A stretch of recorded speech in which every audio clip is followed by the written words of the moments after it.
Yan mga boss, nasintadaan na yung ating mga wall dito. Papalilinis na lang yan mga dugsungan ng poste bago buhusan. Napaka-importante yan mga boss, para hindi maputol yung ating poste. Bubuhusan na yung ating wall dito. Yan, concrete lang tayo, pabuhos lang tayo dahil magkaroon tubig, iwas na leak tayo dito sa okay na yung hollow blocks natin na patungan na yung ating hollow blocks. Hindi na para mabuhusan na rin yung ating mga poste. Ito bintana lang naman to, same lang din naman doon sa ating block 31.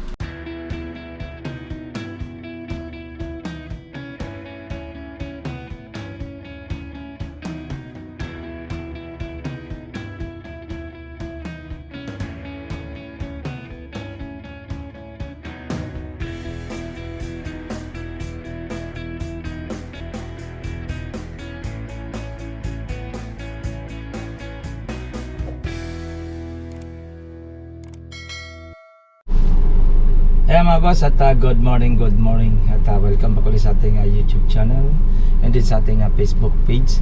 I-update na natin itong project natin ng block 18 ng Limobrosa phase 3. Itong pa-slab na natin dito at ito nag-hollow blocks pa lang sila.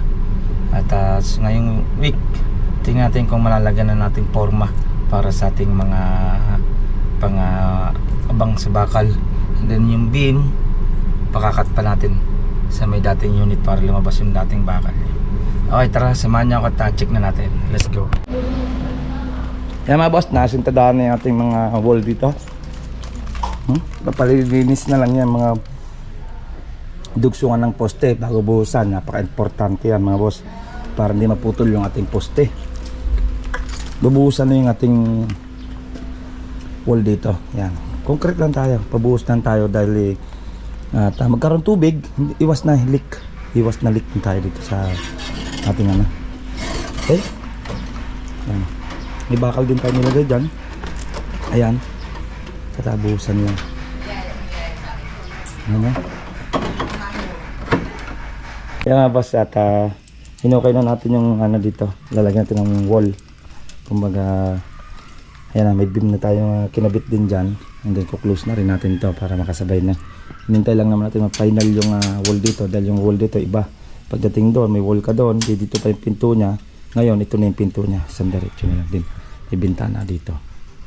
Okay, din doon nabuhusan na rin yung ating poste at nahalublakan na. And then yun na lang, ito na lang hinintay natin para mapormahan na natin yung ating mga poste.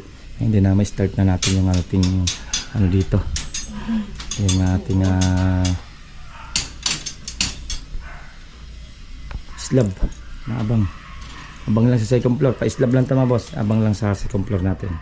Okay, kaya mga boss, at konting pasilip na natin kahit dito lang tayo sa likod lang muna dahil lipahin ng tropa ngayon. Okay, yan, at tanghaling tapat na rin naman. Okay na yung hollow blocks natin na patungan na yung ating hollow blocks. Hindi na para mabuhusan na rin yung ating mga poste. Ito bintana lang naman to, same lang din naman doon sa ating block 31.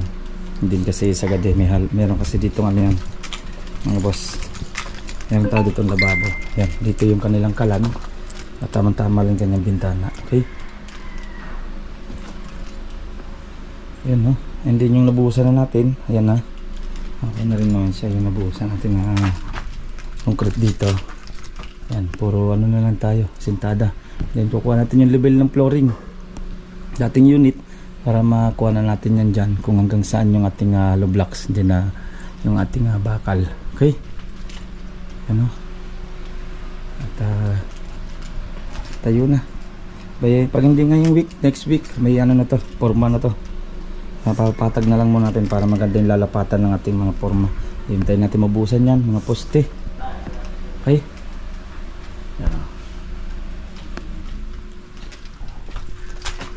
konti na lang naman at may angat na. Minsan na ulan, Sabado malakas ulan dito. Konting pasilip tayo sa block 18 Limobrosa phase 3. Yan mga boss, ayan ang ating konting pasilip dito sa block 18 ng Limobrosa phase 3. Ayan, at next update natin, makatunga nating waterproofing natin ng Block 22 naman ng Limabrosa or yung ating Ayala. Ayan, update ko sa inyo kung alin sa dalawa. Okay, yan lang ating uting pasilip mga boss. At hanggang dito na lang at ingat-ingat tayo. Bye bye. Ito pong J. Uragon Vlog, napakaganda po ng channel na ito, no? Tungkol po ito sa construction. Actual construction po ang channel na ito, no? Pag pinanood nyo po ito, panalo po kayo sa channel na ito.